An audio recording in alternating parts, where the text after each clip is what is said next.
the report itself, the report on the Cartel Power Dynamics mentions several names of Zimbabwean politicians living inside the country and some of them outside the country.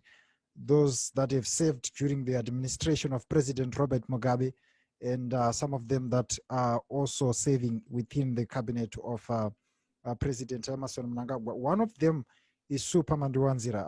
I also saw one other interview in which you yourself shared the same panel with Super on SABC News. Super is implicated in a case that is to do with, that is connected to a company called Univen. And there is a debate on whether Super Mandiwanzira is the owner of the company or is just a shareholder of the company that is also implicated in this Cartel Power Dynamics. And these are, because of these allegations, Super vowed to take legal action against the Daily Maverick and against this report. If I may ask, has any action been taken against you with regards to this report? Not by Super Mandiwanzira, no. In the interview that you referred to, he said that there would be a legal letter, and I'm waiting for that legal letter to come.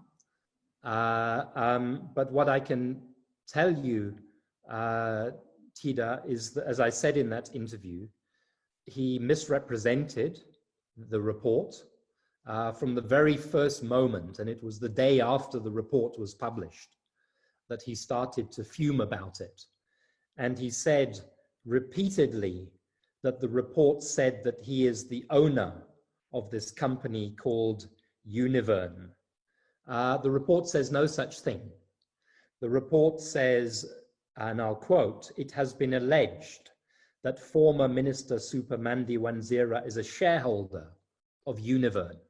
That is what the report says.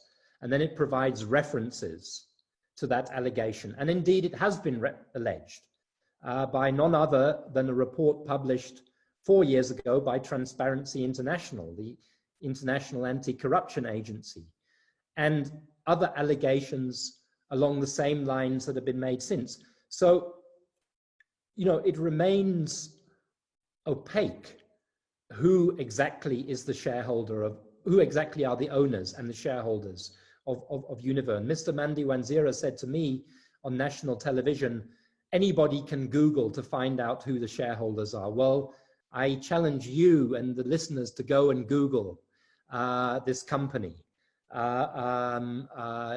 You won't find the shareholders. I can tell you that the law in Zimbabwe was amended at the beginning of 2020 to require that all company directors and shareholders are published, but that law, the implementation date has since been postponed to 2023. And so companies are still not under an obligation to fully disclose who their shareholders are. It'll be a great day when that actually happens. And I can tell you, Tida, that this company Univen, if your listeners watch closely over coming weeks, has a great deal to answer for in a court of law. And I think that it would be beneficial for some of these issues to be sorted out in courts of law. I think it would be beneficial for the Zimbabwe Anti-Corruption Commission, with the support of the president, if he disputes this report and disputes all these allegations, to set up an independent commission of inquiry into corruption, a bit like the State Capture Commission that we have in South Africa. I think it will be beneficial to business people who think that they're being wrongly named, to come forward and have their names cleared, if that is possible to do. And I think it will be beneficial for Zimbabweans when we can say no longer it is alleged, but we can say that Mr. ABC is corrupt because he or she is the owner, he or she has ill-gotten financial gains, and so on and so on.